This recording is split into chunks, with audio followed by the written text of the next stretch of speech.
Heartlands are mad for it. The former Alaskan governor and vice presidential candidate promises policies, not politics, in going rogue. Does its folksy content tell us something important about a divided America? The book launched amidst a wave of spoofs, but that hasn't stopped Sarah Palin's fans from finding her much-anticipated memoir going rogue. Worldwide pre-orders have taken the book to the top of the US bestseller list. Thousands of people have been queuing up to see the former Republican vice presidential candidate as her book tour rolls across small-town America. Is it just to sell books, or is it a soft-launch presidential campaign? If you want to be president in the United States, you have to publish a book. It's all part of running a political campaign. And it's very advantageous to a candidate because it allows themselves to effectively issue a manifesto. But most of the time, they do them after they've declared themselves as candidates. It's not often that you get a candidate at this stage in the electoral process writing what is in effect a memoir rather than a book looking forward. Is Palin taking her cue from Barack Obama, who toured with Audacity of Hope before bidding for the Democrat position? The first half of the memoir dwells on her upbringing and her family's life in Alaska. A robin's egg sky arched overhead, the brisk kick in the air hinting at winter's approach. Like a family conga line, we wound our way among the vendors and exhibits, from pork chops on a stick to kettle corn, veggie weigh-ins, and livestock competitions. Sarah Palin, I think, is something special. She's the rock star. You know, she is the American story. She's a working mom. She's college educated, but she's not from an elitist school. And she had a job, and her family has a business. She really relates to middle America, unlike anybody I've seen since possibly Reagan. It seemed that true public service, crafting policies that were good for the people, had become increasingly derailed by politics and its infernal machines. But I had a drive to help, an interest in government and current events since I was a little kid, and I had become aware of the impact of common sense public policy during the presidency of Ronald Reagan. She didn't have to necessarily do this book tour. It was already #1 before the book even came out. There's no election going on, but she's running one of the most unique campaigns I've ever seen in electoral history. And she's getting her agenda across and putting herself in a very good position to be that spokesperson to the majority of Americans, that silent majority, if you will, who are feeling underrepresented. David, her father, Chuck Keith, said, and it's a chapter heading. This is not retreating, this is reloading. Yeah. Do you think this is a manifesto for small-town America? Does it read like that? Oh, it's certainly, it is certainly a kind of fantastic expression of what it is that a large number of Americans aspire to. I mean, the thing to remember is that she's an Alaskan. Alaska really does represent the kind of last frontier. Now, most right-wing Americans don't actually live on the last frontier. They are suburban Americans in large cars. But nevertheless, the appeal of what this woman is absolutely dramatic. I mean, the American spirit, the free spirit. Even a effete Londoner like me can kind of feel the pull of her independence of spirit, the sort of incredible can-do-ness of her nature, sort of reaches out to you, and you have to kind of remind yourself also, therefore, of what's not in here at the same time. As you begin to feel the attraction of it. But I mean, a lot of the American media have sneered.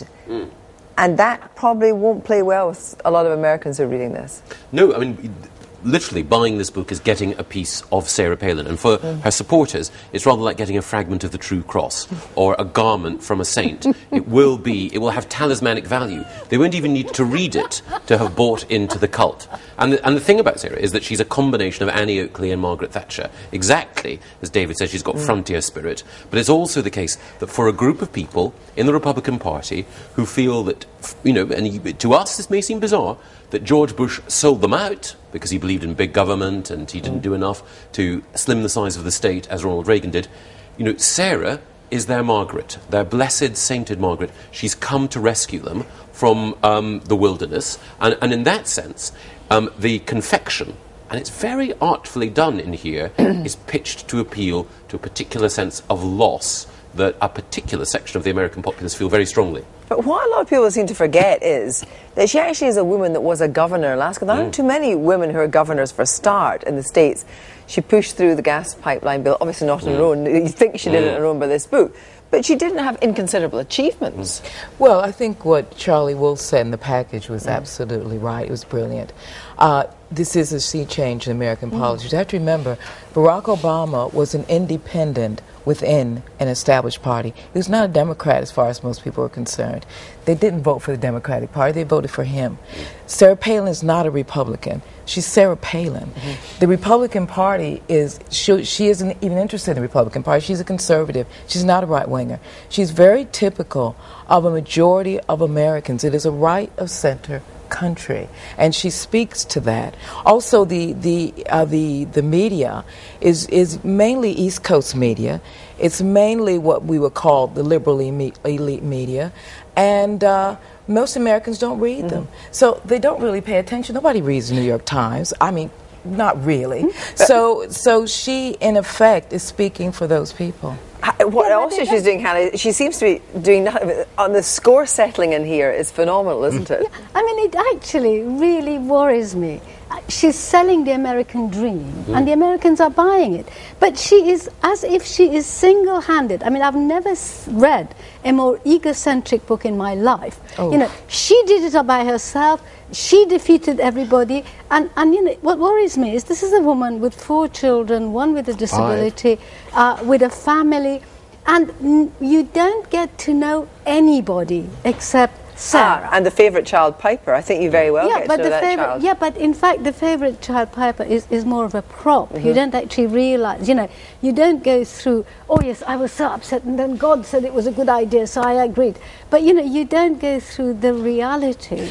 You don't get any kind of, you know, inner anguish from her about any of her Right. You know, actions. we're acting like politicians write these incredible memoirs. Most of them are all silly. Let's face it, they're all egocentric. They're all about themselves. But Palin is telling her story. She's a celebrity. That's mainly what she is. But the media are making her into some kind of whatever, which is absolutely ridiculous. And it's they who are making us talk about her. The American people, there was a survey, I think, done yesterday. The American people are concerned with the health care issue and with the economy. They're not talking about Sarah Palin. They're buying the book because she's a celebrity. The media are talking about Sarah Palin mainly because it's a revenge thing in America. They're trying to get back at the fact that they rolled over during the war, let Bush walk all over them, and now they're getting their own back on this person. I don't is support that unfair? On whom? On her. No, not at all, because Sarah She's Palin's up for going it. to be the queen maker, and I'm saying it's going to be a woman who's going to be the Republican nominee. It's not going to be her, but she's going to be the queen maker Do you agree of with the that? Republican Party I in don't know. 2012. I don't know. I think that she stands a decent chance, actually, of making it. Because if you look at the field, there are others who are flawed for a variety of reasons. Huckabee, who has a certain charm, is seen as perhaps more out there religiously than she is. Exactly. And Mitt Romney is a Mormon and carries all sorts of baggage. She's a front runner. And the other thing is that this book is artfully designed in order to knock down some of the criticisms. So there was a lot of criticism during the race that actually she wasn't the unaffected figure that she claimed to be, that she was just as much a sort of glitz-obsessed wannabe Hollywood star as anyone else who walks into that sort of arena. And she sets out to say, no, beforehand, I was very, very careful with public money. I always dressed down. The clothes that they put me into when I was a candidate, I was manipulated by others. This is the real me. Why do we talk about her clothes? Well, that was the original attack. And how much does your wedding ring cost? Sarah Palin. She tells you twice. And I'm not a supporter of Sarah Palin. I think she's ghastly, but she is been a politician for a good deal of her life. We never talk about that. We never talk about the fact she's run for mayor, deputy governor, all of this. She is a conservative Republican, very, very typical of who she is. But Dave, what you're saying about Alaska is absolutely true. It is beyond, the 48th, isn't it? Look. For page 1, her children are introduced, and they are called Piper. Is that a crime? Why is Piper called Piper? No, hold on. Let's just get this clear. It's not a crime at all. This is an introduction to a different kind of cultural world and so on. I don't make the judgment against it. In fact, my problem with it is that I like it. I like the fact that her husband goes on this iron dog race, which is 120 miles across the snow, etc. And the way